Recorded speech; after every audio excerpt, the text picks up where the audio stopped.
And I'm torn on this one. Me too. You know what it reminds me of? What does it remind you of, Tony? This week we're sampling beers from Tennessee and Kentucky. This is episode 142 of The Malting Hour. What's the haps on the hops? Got yeast, that's beast. This the Malting Hour where we talk about our drink and tell you what we think every other week. And if we get drunk, well, we might slur our speech. Got the gift of gab, the friends you wish you had. Join us for a drink, join us for a laugh. Time is never wasted, where you getting wasted. The Malting Hour here, people take your places. People take your places. People take your home. Welcome to The Malting Hour. I am one of your hosts, Tony Golick, joined always with Brandon Winninger. Hello, Brandon. Hello, Tony. How are you? Good, how are you? Doing great, man. All right, see you later. All right. Good night, everybody. Brandon and I were just talking before we started. Floaters. It's been a long time since he and I have been able to record multiple episodes within days. So it's kind of nice, man. Yeah, I mean, this week's convenient because I'm off this week Yeah. and my family's traveling. Try and knock out a couple things this week. Let's see what we can do. So I did, my phone's next to me. We may have to pause because I'm supposed to be getting a FaceTime from Benjamin at like 7 or 7:30. Totally fine. We can easily pause on that. Yeah, so, but other than that, yeah, today was adventurous. I finished shampooing the upstairs I was going carpet. to ask how that went. So are the listeners. They all wanted to know. So there was a part of the rug, apparently, that there was like a thread sticking out, and the shampooer caught it. Oh, no. And this whole line just ripped out, and I was so pissed off, and I texted Becca, and I was like, well, I tried to do something good, and I fucked it up. She's like, I'm so pissed off at myself. Like, the carpet is ruined. And she was like, it's fine, that's what rugs are for. Yeah. And I was like, well, I mean, yeah. kind of. But then, so it came off clear. It came off clean, and I unwound it from the carpet cleaner, and then I went on YouTube and I was looking. I was like, how to repair threads and carpet. And there was a video like you literally. Oh, nice. There's a video for everything. Because it's just literally a single strip. So what I'm gonna do is I'm gonna go to Menards or Home Depot tomorrow and get carpet adhesive, and you just take it and lay it down, but you just have to like poke it in. There's holes in the mesh underneath it, and you just try to poke in most of those and like get it in there. And that stuff, I guess, dries clear. So if I fuck it up, we could just rip it out or just put a rug over it like we were going to anyway. So that's going to be probably like my thing tomorrow or Thursday during the day. While I have some stuff smoking. Yeah, looking forward I'm to going to that. smoke wings for the first time. That's exciting. I'm looking forward to eating those with you. And some jalapeno poppers. We're going to eat like kings on Thursday. We're going to eat like fat guys. Yeah, fat kings. Kings are normally fat. Have you seen kings? Yeah, that was like quick because I know Chuck's coming by. I'm like, oh yeah, that's right. If he's hungry, man. Got to talk to him too. we'll have a lot of food, so. Yeah, that'll be good, man. I'm looking forward to, I'm sure we'll record something at some point, but overall, just us hanging out, which I'm looking forward to. All right, so we've got a curated episode. Friend of the show and one-time guest who may have said something on one of the first episodes we've ever done, Susan Nelson, has given us some beers. Thank you, Susan. Thanks, Susan. She took a trip down to Tennessee, right? She stopped in Kentucky at some point. These are Tennessee beers. I think there's one Kentucky beer. The first one we're starting off with is a Tennessee beer. It is from TailGate Brewing. This is called Juice Wizard, a Wizard's Order IPA. And I was smart enough to pull it up. Let's see. Welcome, Wizards. You are thus considered a loyal friend of the Wizard's Order. Juice Wizard is our founding father, a medium light-bodied elixir with aromas of zesty orange and peach, a firm bitterness and flavors of citrus, mango, and berries, all underpinned with resin and pine. So, funny, I was pulling the beers out and putting them in the fridge, and there was one that I wanted to start with. That was not the one. I was really confused. I'm like, this smells weird. This does not smell like I expected. No, I'm interested in what very good, though. Yeah, that's 6% ABV. I did get to try one of these already, because I had multiple of them. It smells like a juicy IPA, but also like that pine and that resinous pine, like a West Coast IPA. Yeah, it's slightly dank, as the kids would say. It is very juicy, very fruity. Yeah. It's really good. Yeah, and I like it. It's lightly carbonated, subtly sweet, getting a little bit of the maltiness, and then just like hitting all the hoppy notes, the piney notes that you would want in a well done IPA. Yeah, to me it's very like it's resinous and piney in the aroma and like kind of dank, the whole dank weed thing, and then like super juicy with some sweetness. Definitely fruit forward for me, with a mild bitterness. So where's you said Tennessee? Where in Tennessee did it say? It's a great question, Brandon. I was prepared, but not that prepared. Nashville. Okay, right there in Nashville, baby. This is super tasty. It's one of their year-round beers, I believe, and I think they have some other. That might be the only. Let me check. I just had that open. I think there's other. Nope, that was it. That's the only wizard beer they got.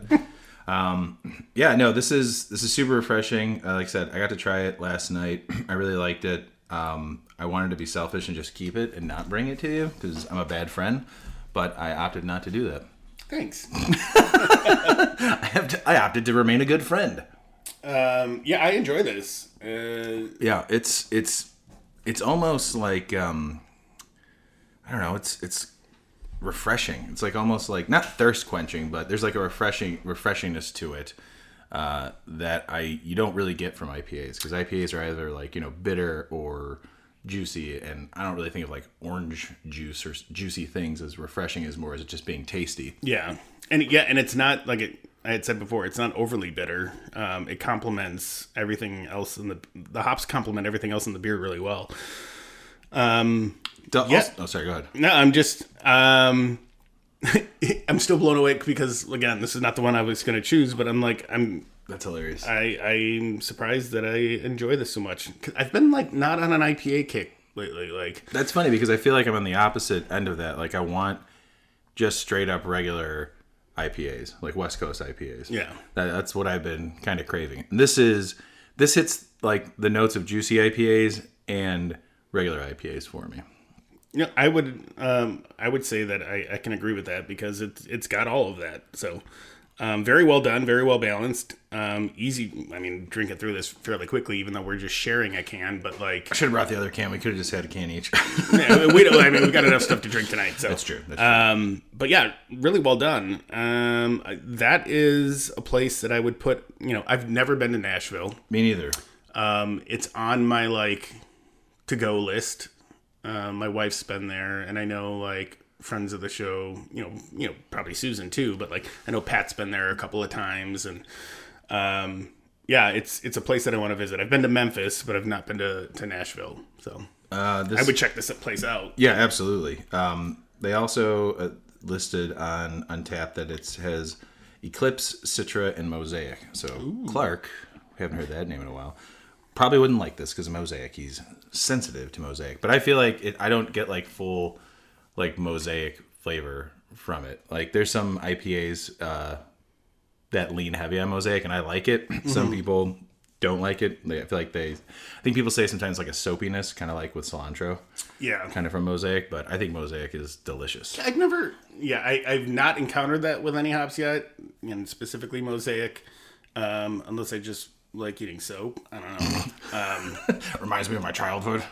Oh, did I? I don't know if I ever told. So when I heard this story when we were kids.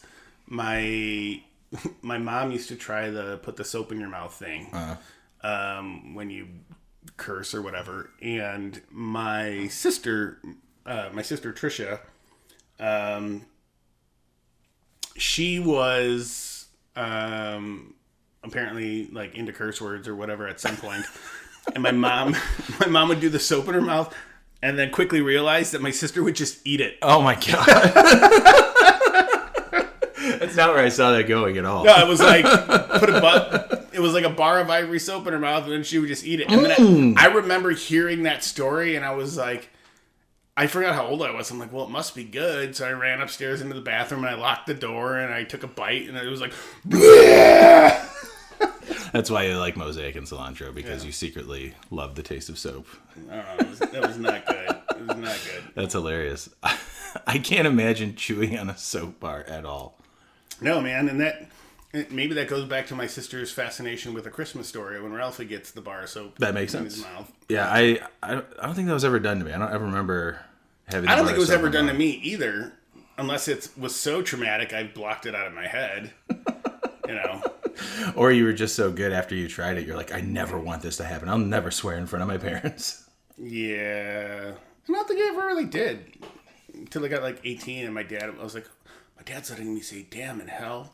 And then I said shit and he didn't say anything and I was like, all right. And then he gave me a beer and I was like, winning. Fucking awesome. And that's when I dropped the first F-bomb. Yeah, I don't remember the first time I started swearing in front of my parents. I'm pretty sure it was 18. I had to be pretty young because, dude, I remember being young, like 13, 14 years old, and my dad had discovered the Jerky Boys, and he was like all about that. I think he had either the tapes or the CD at the time or whatever, and I just remember sitting in the lawn at our lake house and him just... Like, laughing his ass off. We had a boombox sitting out on the lawn and just playing the tape, and it's like dark out. I think we had a fire pit going, and everyone was drinking, and yeah, it was good memories. Good memories. That does sound pretty good.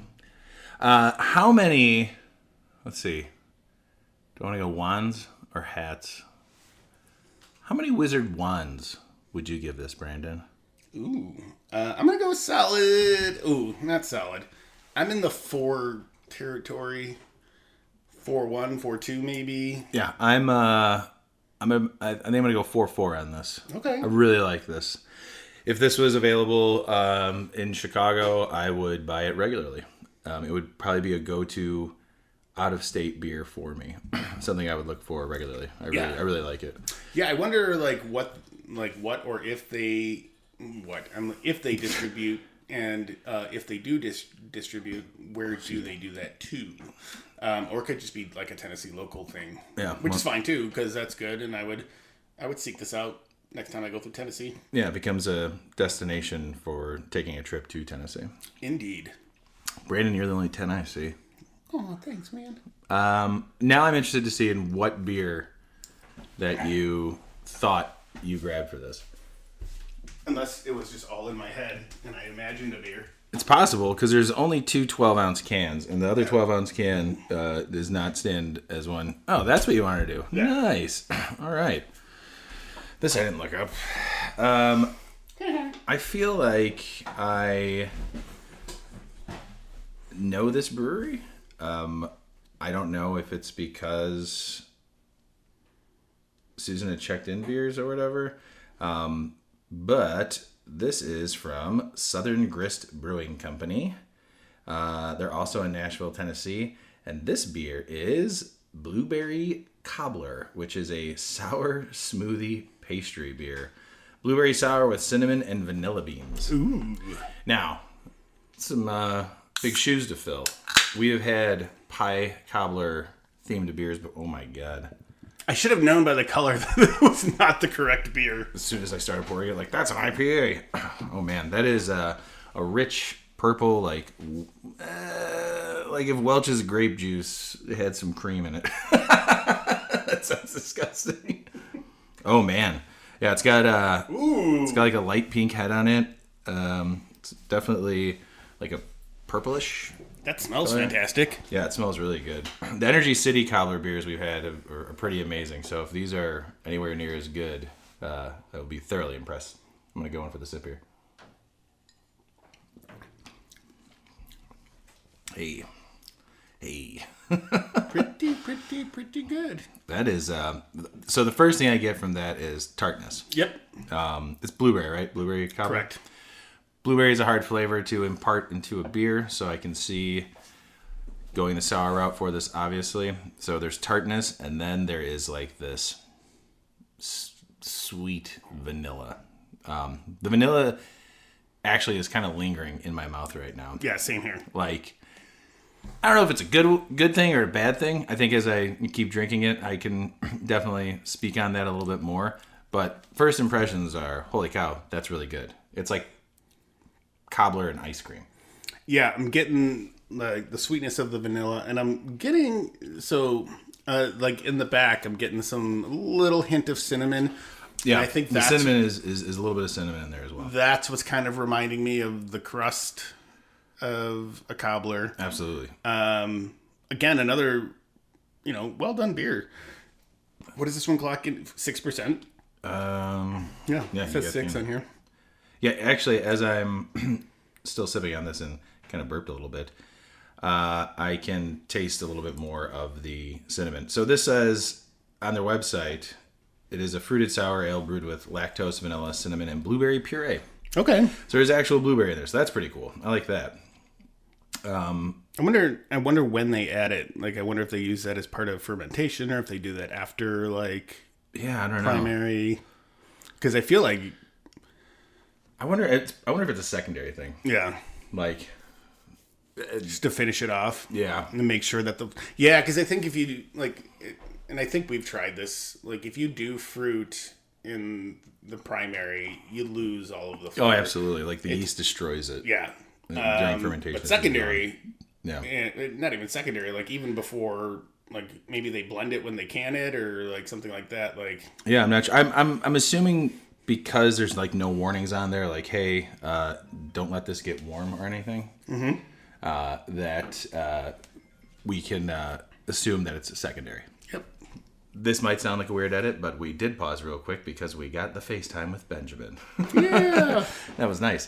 I don't really remember where I left off, but one of the thoughts that I had was, how do you feel about this in comparison to Energy City? Not that we're like doing a side by side, but like that's the only thing we really have like a reference. Yeah, and I mean, I don't necessarily, I can't recall. I mean, I remember having it. I don't remember how much I remember enjoying it, but I feel like it's a little different. There's more sour coming through on this. What I remember from the was it 2 Energy City beers? Yeah, we've had 2 Energy City beers. There's less of a crust flavor Yes. in this, which is fine. Yeah. I think that this is a good, like, I think it's a good fruited sour that is supposed to, emulate a Cobbler. Yeah. And I mean, I think that was one of the things I really enjoyed about the Energy City beers is that the crust came through. Yes. When we had the pumpkin one, that was like, holy cow. And it was like, I think we were kind of blown away that actually like existed. Yeah, I think we They were actually able went to- on a whole thing about how do they get it? They must use biscuit malt and things like that. But yes, for those that are curious, Southern Grist is another one out of Nashville. Yeah, I think I said that, possibly. You probably did, but it's another one I would add to the list of places. Absolutely. This is really tasty. I really like this. I think, actually, the aroma has like a crust smell. It does more than the flavor. Like a flaky pie crust. yeah, Deal in there. like that, and that's why I was surprised when I drank it that it was not as prominent. Yeah. But aroma-wise, it's fantastic. Also, now that I've had a chance to sit with this and stop drinking it for a little bit, that vanilla is there, and like the aftertaste wise, but it's definitely kind of died down where it's not like in the forefront, but there's still like a big vanilla presence in this, which I like. I think it's good.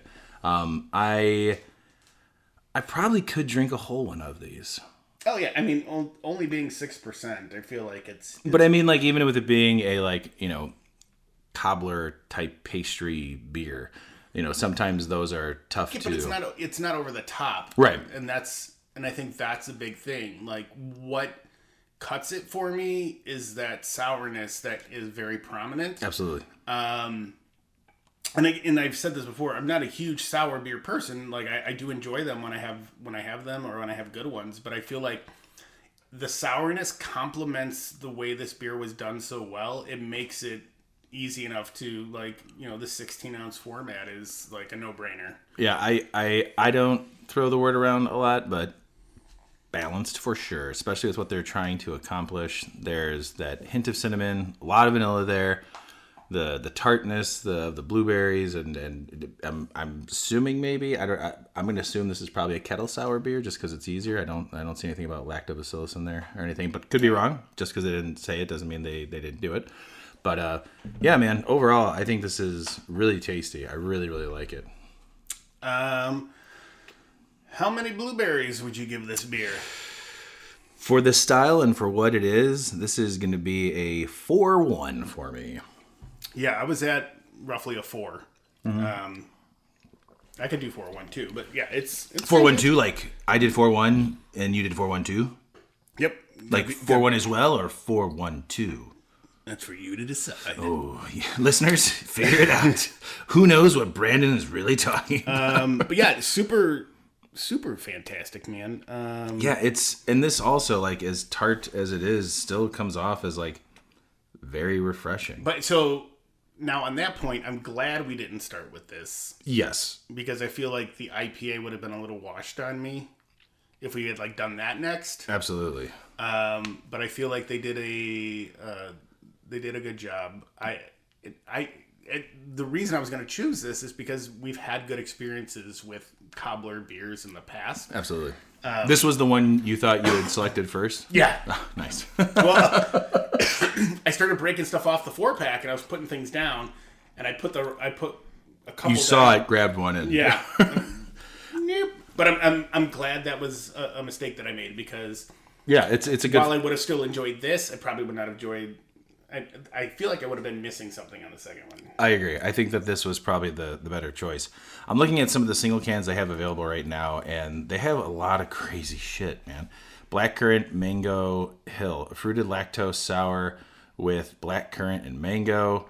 So they did that one as a lactose sour. Well, I'm a lactobacillus. Lactose being no Yeah. sugar. Sorry. Blackcurrant Mojito Spritzer sour ale with mint and blackcurrant and lime. Oh man. They have Campfire Treat was a blend of fresh imperial stout and barrel aged stout with marshmallow, cacao nibs, graham crackers, and vanilla beans. Susan, this would have been a good one if you saw it. Not shitting on you, thank you. You done fucked up. No, this is fantastic. We appreciate all the beers that you brought for us. But yeah, they've got and then they've got some other hazy IPAs. Oh man, looks like they have a lot of sour beers. Strawberry rhubarb pie sour with marshmallow, strawberry, rhubarb, graham crackers, vanilla beans, and a hint of sea salt. Ooh, there was a Rocket Pop inspired sour, with cherry and lime and raspberry. Man, here's one for you. Peanut butter strawberry hill. PB&J inspired fruited lactose sour with peanut butter and strawberry. Gross. Garbage. That sounds interesting. We've had a peanut butter and jelly beer before. We have. From Eagle Park. Yeah, and we loved that one. Yeah, it was so good. But that just makes me think, I think I'm going to look up a recipe for peanut butter wings for Thursday. I think you should. I think that would be great. And we can come up and I'll try to do that, and like some of the hot ones. Oh, yeah, for sure. I'll bring over those sauces. That's going to be fun. That'll be fun to talk about, too. Yeah. We'll record some of that and throw it into after the final pour or something. Welcome to the Heartburn Hour. Welcome to the Heartburn Hour, where we also make it a malted mini and trying to drink a beer after having these hot-ass wings. How many blueberries? You already said kind of how many blueberries you're going to give it. I don't know what the timing is, but we did the video chat, and we've gone through 2 beers. I think it's a good time, regardless, to pause for an ad. And we're back. Welcome back, everybody. I feel like every time we do the and we're back, we've already said something funny that makes me laugh, and I'm never laughing at the and we're back, but it sounds like I am. I'm so used to it, though. We are back. We are sampling some beers from Tennessee. Thank you, Susan, very much for curating this for one's us. from Kentucky. Oh, sorry, Kentucky. This next one is. This one is. The last one, I think, is also from Tennessee. Well, south of us, at least. Brandon, what are we drinking? We are drinking Against the Grains Bourbon Barrel Aged Ale. Clocks in at 7.9%, or if you're looking at Untapped, 7.2%. Or their website, 7.2%. Or their website, yeah. Maybe this one came out a little higher. I don't know. I'm going to read the description. An homage to the unbridled spirit of our home state of Kentucky. This ale embodies all the flavor and nuance of Kentucky straight bourbon whiskey. Kentucky grown and malted barley gives this beer its light ruby color and biscuity sweet flavor, while the use of charred American oak provides mouthfeel, vanilla flavors, and hints of baking spices. Enjoy. I'm always torn on barrel-aged ales. Yeah. And I'm torn on this one. Me too. You know what it reminds me of? What does it remind you of, Tony? What is it? The Kentucky bourbon barrel aged beers. Kentucky Bourbon Ale, I think it's called. Yeah, and they have a stout as well. And we've had their peppermint one for Christmas. Yeah, this, I feel like I've used this descriptor before. It's like a bitter tea to me. A little bit. I can see that. Do you like, it's biscuity and malty, but my taste buds are telling me the bitterness is like tea, and it's like a thin drinkable beer. Yeah, it's got like a black tea aftertaste. Yeah. I don't get a lot. There's a booziness to it though. Oh yeah. There's like that. There is that like bourbon whiskey bitterness to it. It's very light. As far as like, it's not like a big bourbon barrel aged beer, which I don't think that's what they were going for. I think they were going for it to make it seem like you're drinking what if bourbon whiskey was a beer, this is it. Yeah.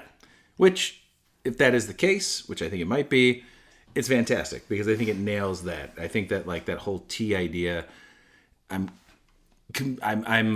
brain is saying, oh, it reminds you of a bitterness of like tea, and like the light cold, the light body. It's like a light medium body, and it being cold. I think of iced tea, not the wrapper, but the drink. It's good. Yeah, I was getting, and I went in for another sip, but I'm still kind of getting it. Like it almost gives off a little pecan flavor. Interesting. Me. And I don't know why, but that could be just like the biscuit or whatever. And the combination of everything. Like they do say it gives off hints of baking spices at the end. Okay. So maybe I feel like this, if anything, this was probably the best beer to follow up the Cobbler beer with, or maybe we should have started with this and then gone into the Cobbler beer. No, I don't think that would have changed it. Still tastes the same to me. Yeah, you're probably right. I mean, it's higher ABV. It's a good beer. I think it's the bourbon barrel that throws me off. Yeah. Because we're used to like big bourbon barrel aged stouts and barley wines and shit like that. But if this is a year round beer, or I don't know if it's a year round beer. It doesn't say on the site. But if this is a year round beer, that's impressive. Yeah. To pull this off as a year-round beer, to have barrels, set aside for this particular ale. I mean, when you're in Kentucky, and the color of it is, it's funny because it looks like, I wanted to say amber, but I put it up to the light. It kind of looks like an IPA. A little bit. Like the color of a double IPA. Yeah. I wonder, did it say, was it just like generic oak barrels that they used, or? It says they used the use of charred American oak barrel. That's it. So, but it's bourbon barrel aged. So I'm curious where the barrels came from. Yeah, I don't know. Well, in Kentucky. Well, yes, but I wonder what distillery, because sure. You can't call it a bourbon barrel aged beer if there wasn't bourbon in there before, unless you're sure. adding bourbon into it. Which they can't, because you can't add spirits to. Oh, do you mean to the actual barrel? Well, yeah, because they can't add it to the beer. Because no, but if they wash the barrels with, not sure. And I think that would be a stupidly ridiculous process to buy fresh barrels, char them, slosh some bourbon around in there for a while. Throw your beer in it. Yeah, I have to imagine that it's yeah, I'd be curious. I mean, they're in Kentucky, so they have access to many great bourbon distilleries out there. So for you super nerds out there, the yeast they use is Super San Diego, and the malts are Caramel 120, Caramel 40, Dextrin, Pilsner, and Roast, which I'm assuming is a roasted malt. Probably. I never heard of a malt just called Roast. So that's cool. Although that's pretty cool. You can click on the malts that they have on their website, and they'll tell you what beers use them. Huh? That's interesting. That's new. They had an amber beer called Fried Chicken. What? That sounds pretty good. Like drinking amber ale with some fried chicken. They just threw a shit ton of KFC in there. And Well, I have a stance on KFC. I do not like KFC. That's not my favorite. They have a whole bunch of blends of secret spices and shit. You know what their spices to me? They just use a bunch of black pepper. KFC's in the bottom for me. I like black pepper. I do too. But nothing beats Popeyes, baby. Yeah, you're probably right. Yeah, Popeyes is Yeah, I don't know. I haven't had. Well, I think Popeyes is what we. There's no KFCs around here, like close to us. So like, we've gotten the closest is down Cicero. We've gone to the Popeyes up by Gale Street. Oh yeah. We've done that. So have I. And ironically, and Wingstop's right over there too. I haven't hit that one yet. You know what I haven't hit? God, what's the name of the place? But Fry the Coop? No. I've done Fry the Coop. Fry the Coop's fucking fantastic. Have you? You should try it. Never had it. Really fucking good. And it's like I know. It's so close. It's so close. God, what's the name of the place? I can't remember. But it's in the same square as Wingstop. But they do the corn dog place? Korean corn dogs. Yes. Yeah. Goblin something. Goblin Bat. Goblin Bat, yes. I haven't tried that either. No. There's also a Filipino restaurant right next door that I still haven't tried. Really? Yeah. I love Filipino food. Yeah, so do I. I grew up with it. I like Filipino food. I love like Middle Eastern. I grew up.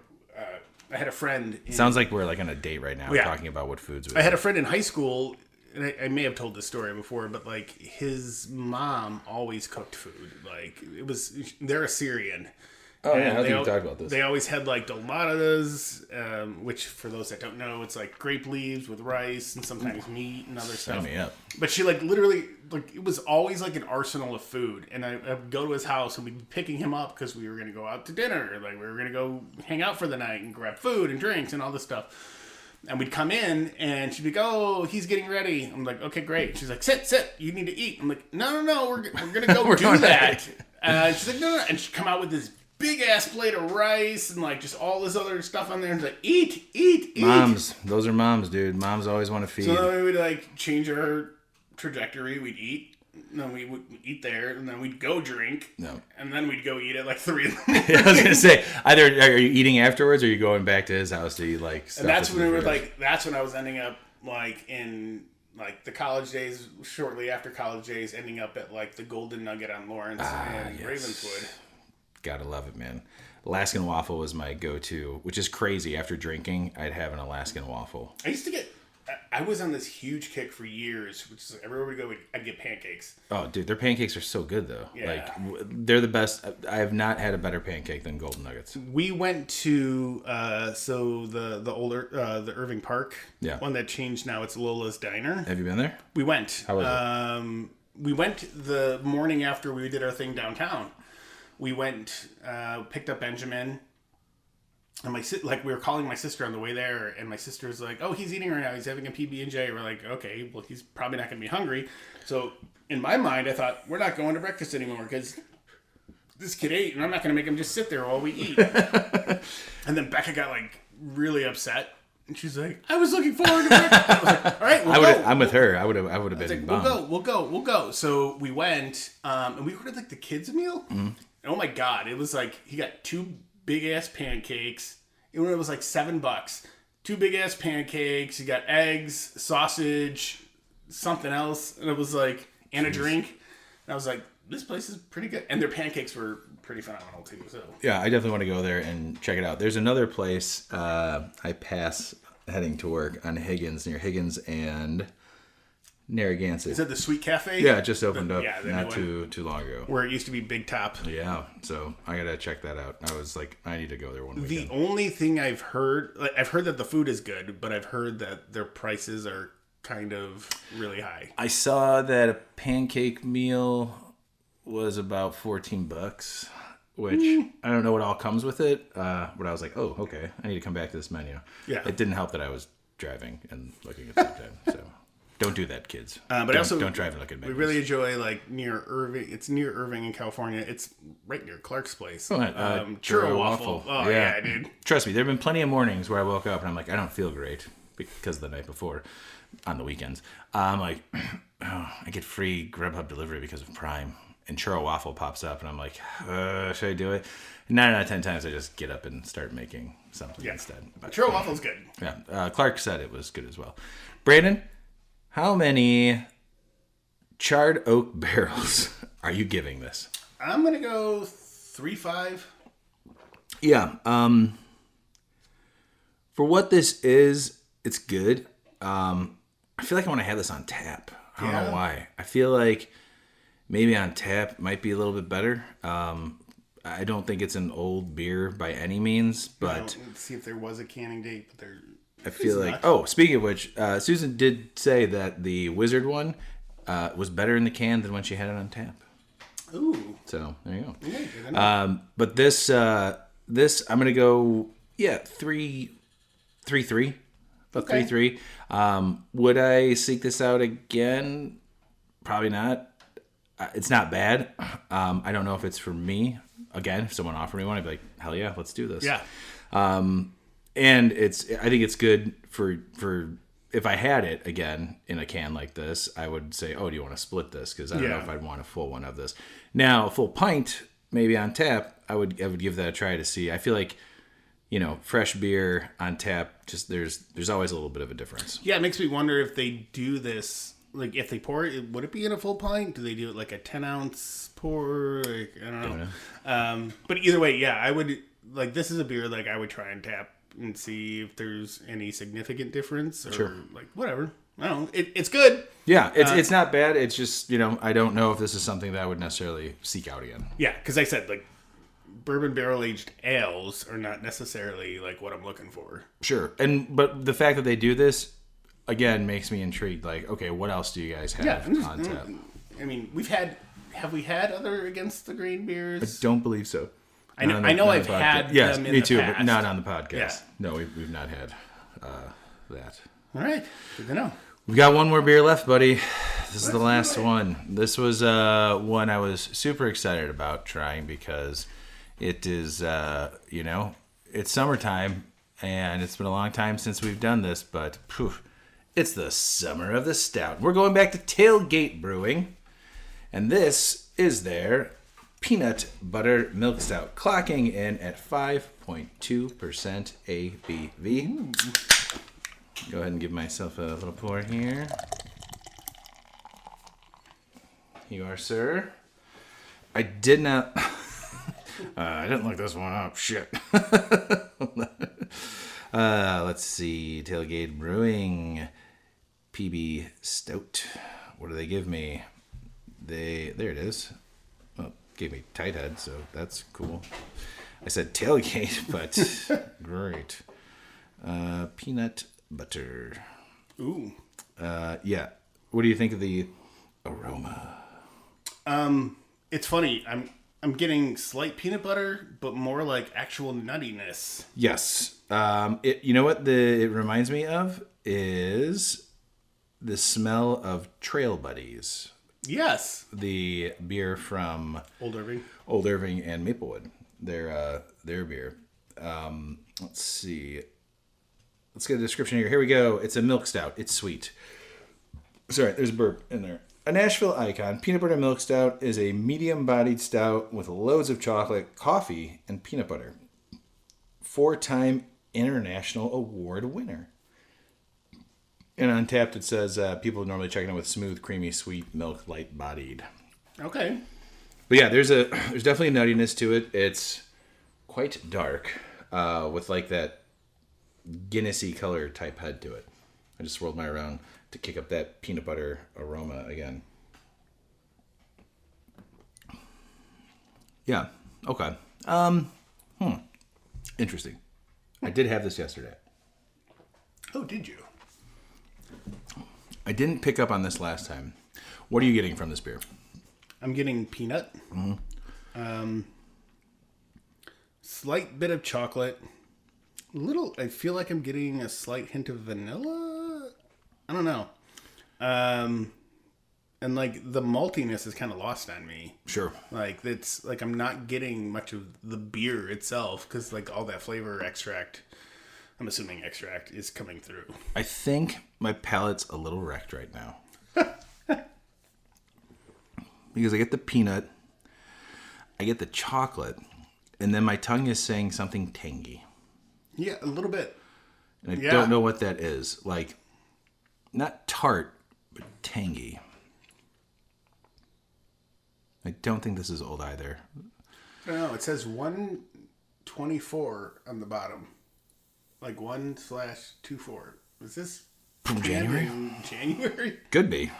Possibly. Now, overall, a sweet milk stout. It is sweet. Yeah. It's not like overly sweet.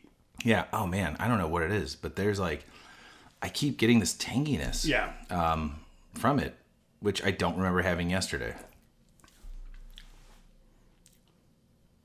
It's like it's actually like lingering on my tongue right now. Yeah, it's weird. Like I take a sip and I get it and it lingers. I take another sip and it goes away. Yeah, and it's not like an off flavor. It's not like it's infected or anything. But I don't know what that is. It's actually, I'm getting it like more and more like up front. There's like the nuttiness and then there's like this like tanginess. Yeah. I'm almost curious, like, did she have a fresher can?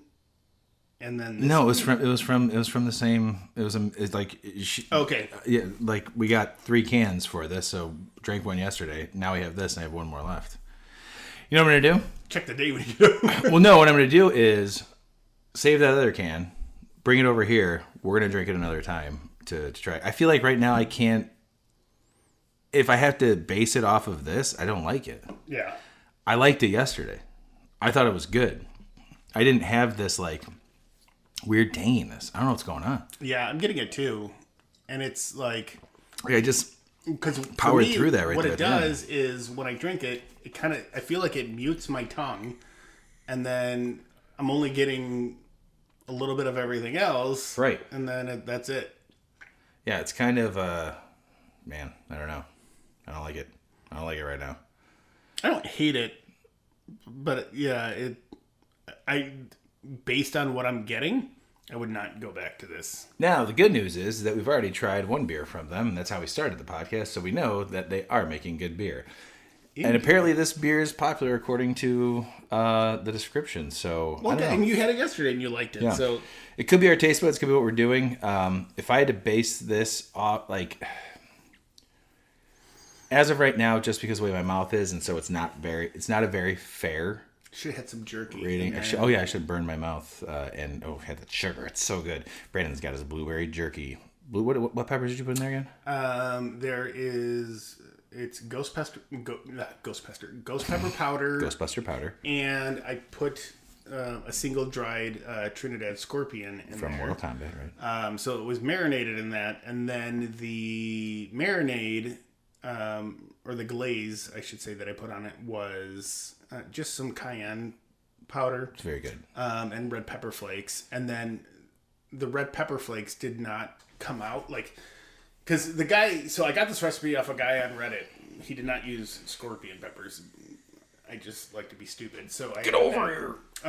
But what I had done was I followed his glaze recipe too. I wasn't going to do it originally because when I came, dude, it was like a deep, like, reddish, it was a dark jerky. Like I've never had a jerky that dark before. I was like, man, I was like, that look. Never had a dookie that dark or a turkey. But it looked really. I was like, man, that looks good. But I was like, I'm gonna try this. So I went up. I had to go back to Jewel and picked up some more honey, and I tried it again. I made that, and there's it said put a generous amount of red pepper flakes in there, and I did. But when I was glazing it, none of them were sticking. So I literally had it, like, the jerky was pretty much done. I dehydrated it again until, like, 12:30 in the morning. I had an alarm set on my phone, and I came down, turned it off, let it sit. The single life. I've done this before when Becca was here, too. But the married life. But normally I don't do it upstairs. Normally it's down here, like, because she doesn't like the spice smell. The single life. Anyway, so... when I was pulling them off this morning, I was putting them in a bag, and I was like the guy's picture had like red pepper flakes on it. I was like, well, that's weird. So I took red pepper flakes and I just kind of tossed them in the bag, and I tossed the bag, and I was like, the piece that I had was like, I was nervous because yeah. I was looking for a small piece, but it was also covered in seeds, and it reminds me of like candied bacon. It's very unique. It like I almost want that to be like pork or something, you know what I mean? Like I want that glaze to be on pork, but it's very good, dude. Very good. Well, nice and sweet. It's a little tough, but not in a bad way. I think the glaze is keeping it together. Yeah. But it doesn't I sit around and eat your jerky like it's fucking going out of style, and I know to stop eating when I can feel the muscles in my temples getting sore and my jaw. Like, stop eating it. That is good for this because of the glaze that you have on there. I feel like, okay, have a couple pieces. You'll be good. Limit yourself. Absolutely. Hey, thanks a lot, man. Yeah. So, as of this recording and having this today, I'm going to put this around 2.5 for me. Oh. Yeah. That tanginess is just really turning me off. Yesterday it was really good. I don't know. I'm getting something weird from this. I'll check the other can, but it was a part of a 6-pack that was all together. I can't imagine that it was canned separately. And like I said, you know what? The last can that I have, I'll hold on to, and we'll drink it again. Maybe I'll save it for like the Christmas time episodes. Ooh. Yeah, and I'm in the same area. Like 2.5 is probably what I would go on this. And don't be mad at us, TailGate. I mean, we like your first beer that's my beer of the night. The Wizard is the beer of the night. Yeah. In fact, I would say the order of the beers that we've had today is the order of the beers of how I like them. I would agree. But I would say that the Cobbler and Wizard IPA are very close to each other. I mean, we rated them very close to each other. Yeah. Like, those were just two fantastic beers. And the Bourbon Barrel Aged Ale, I just don't think it's for me, but I also think that it's a solid beer for what they're trying to do, and I think a lot of people probably do and would like it. They wouldn't make it if it wasn't. Yeah, I would tell anybody to go ahead and try this, and I would also tell other people to go and try this as well. Like, maybe this tastes different on tap. Maybe it's maybe in the can it's just not doing it for us right now. But overall, fantastic curation. Thank you, Susan, very much. Yeah, good lineup. For grabbing these for us. We appreciate it. If anybody else wants to curate an episode for us, we're always willing to do that. If you want to curate it and then come on, that's a possibility if you're a close friend. But anybody else who wants to, give us suggestions, send us beer, whatever, we'll do it. Sounds awesome. Because we get to just drink random beers from places that we may or may not ever go to. I think that's like a key highlight. If we can get, that's why I like traveling. Like, when I go to travel and grabbing stuff that, even if I don't visit the brewery, going to a liquor store that has a bunch of stuff that we've never had before. Well, the other thing is that you and I normally, when we travel, we'll see each other's check-ins or send pictures of stuff where it's like, oh, dude, you would love this beer. Even if we can't bring stuff back, it's always fun to try new beers. I try to always bring stuff back. I always just bring a carry-on. I will say this. It's nice to get back to beer after all of the random shit we've been doing lately. Yes. I mean, we did have the watermelon splash. Is that what it was that you had from New Glarus? Oh, yeah. And then I had strawberry beer for tacos. So that was like the closest thing we've had for beer. Yeah, that guy. Kind of regret having it on the episode after reading some of the things that I saw recently about how he had fired a brand ambassador because he may have fired her because she was black. So. Whoa. Yeah. Not cool. Not cool, Hulk. Yeah. Way to go, Terry. Don't be founders, Terry. I said it. That's right. But overall, great curation. Thanks again. Brandon, anything else you want to say about all this? No, I do appreciate, somebody thinking about us and putting beers together for us to try. And it was mostly Tennessee and some Kentucky. 3 Tennessee, one Kentucky. Yeah, and I enjoyed it. It's interesting to try, like I said, like you said, try new beers that we haven't had before. So thank you. Yeah, absolutely. Well, Brandon, I love you, buddy. Love you too, man. We'll see everybody next week. Bye. This has been The Malting Hour. Be sure to follow us on all social media by searching The Malting Hour and at themaltinghour.com. You can also follow us individually on social media. Brandon can be found on Instagram as BMDub81, on Twitter, BDub81, and on Untapped as BDubDrinksBeer. Tony can be found on Instagram and Untapped under Ace of Help Chicago, on Twitter, The Ace of Help Chicago.